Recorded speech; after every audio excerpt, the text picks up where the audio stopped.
What is up, my peeps? Welcome back to Anime Monopoly channel. We're talking about anything and everything anime. And if you're saying, man, you didn't move at all. Yeah, I didn't. I'm recording this video right after the manga haul.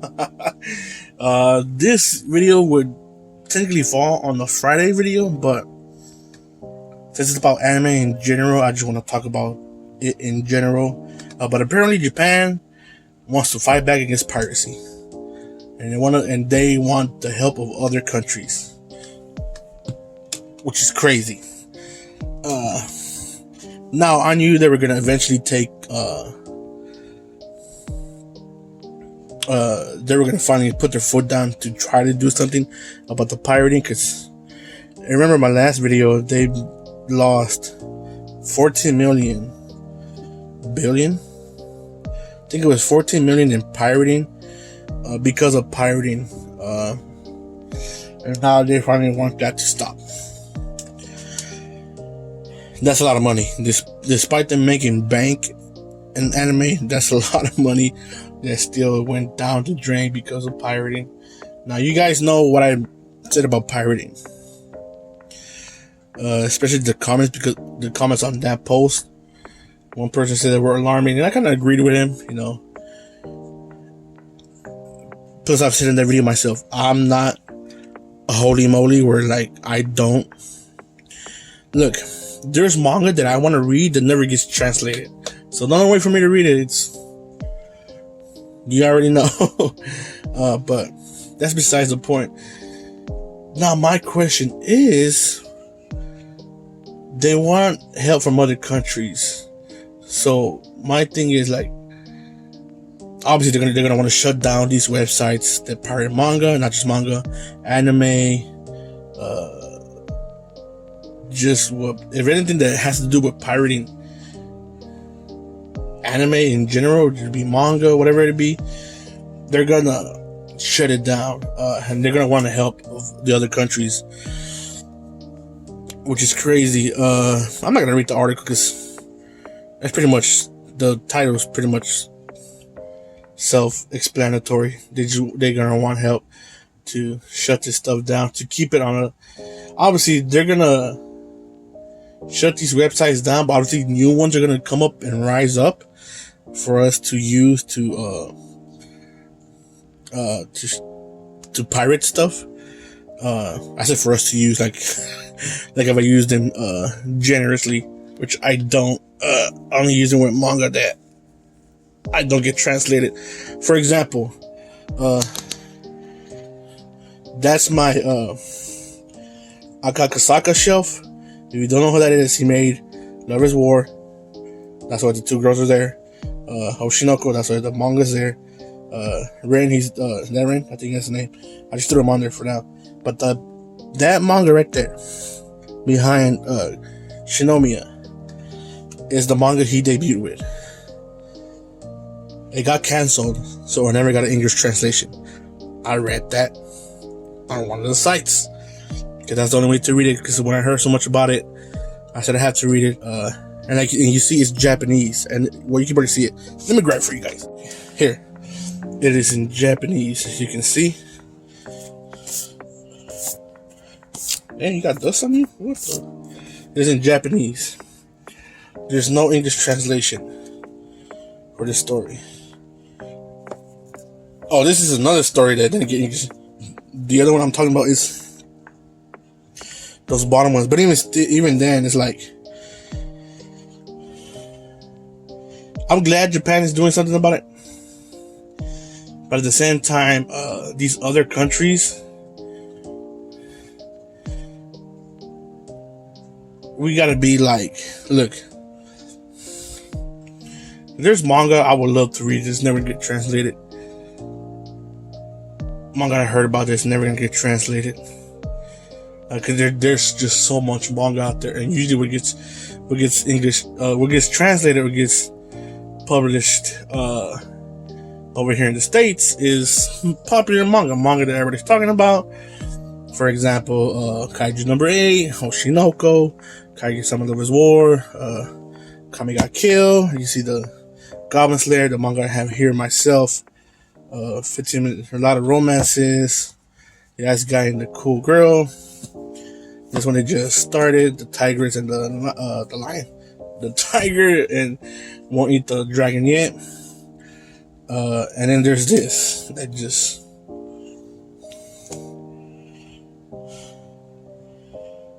never gets English, never gets translated, and it just stays in Japan. Now, obviously, I will start learning kanji. I do have some stuff that I have that I know somewhere is in there, obviously because of anime. But it's like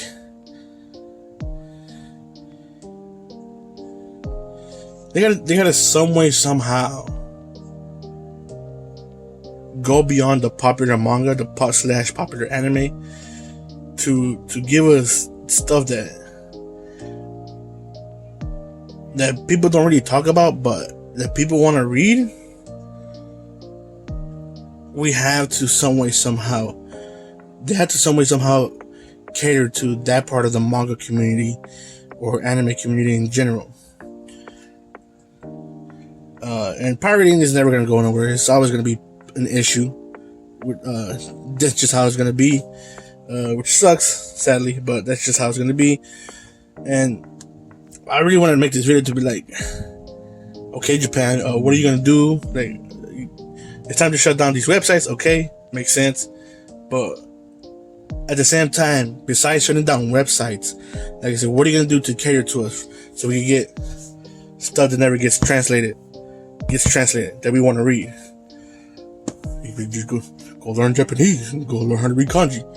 That's besides the point. To me, it's like you gotta some way somehow cater to both, to the community to an extent to where we don't have an incentive to use the pirate websites. Like if this was translated, if Akasaka's first manga that got canceled, got scrapped, got translated in English, I'm telling you, I'll buy the English volumes right now.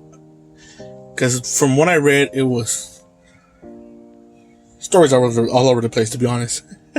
But it was something different from Akasaka,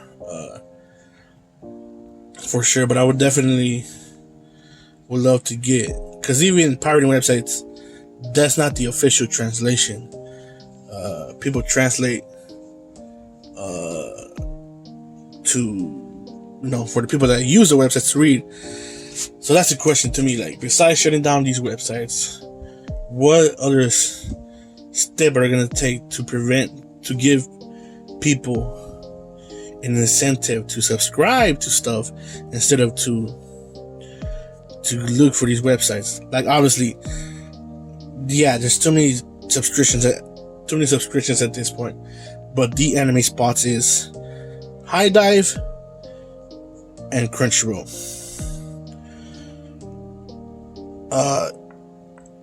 When it comes to anime, because I'm pretty sure this pirating stuff is gonna go into anime too, because anime gets pirated too. I don't want to use Amazon. Obviously, anime that gets taken by Amazon or Netflix or whatever, people don't want to go out and just watch that, or don't have Prime to watch that. It makes sense. It's understandable. But that's why I'm making this video. What is the incentive you're giving me where I can go want to read that one manga that hasn't been translated? It probably will never be translated. So what incentive are you going to give us as a whole to really be like... It's a hard question to answer, obviously. Because there's so much manga. There's tons and tons of manga never gets and doesn't get an anime. Tons and tons of manga that is highly praised, that that even, like I said, highly praised manga that doesn't get animated. Maybe it gets English translated, but just like, how about that manga this? Like, I'm gonna keep using Akasaka's story, which is called IB Instant Bullet. You need to go check it out. I highly recommend it. Look, that is held to high regard because of what it could have been. When I read that story, I'm like, you could feel Akasaka's feelings. You could feel the emotion he put into the anime, which is crazy. You could really, really feel it. And that's something to me that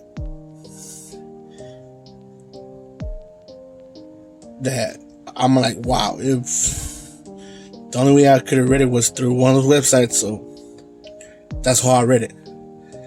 So that's the thing. Is Japan and if other countries that team up just gonna shut down pirating websites, or they're gonna take a next step and try to somehow have a website or something to where manga that doesn't get translated, but you can at least read it online legally. I don't know. This is a complicated ass video, but I wanted to make it nonetheless. But that is it for me, guys. What do you guys think on Japan taking action? It was only a matter of time before Japan was going to take action. I'm pretty sure countries will step in and help them out. If there is an update on that, I'll definitely update you guys on that. But for now, that is it for me. This video is long enough. I ranted long enough. And this video is parted all over the place. But anyway, guys, that is it for me. Thank you for the support. Thank you for this journey that we've been on. Guys, I really appreciate you guys. Remember to stay safe and be safe.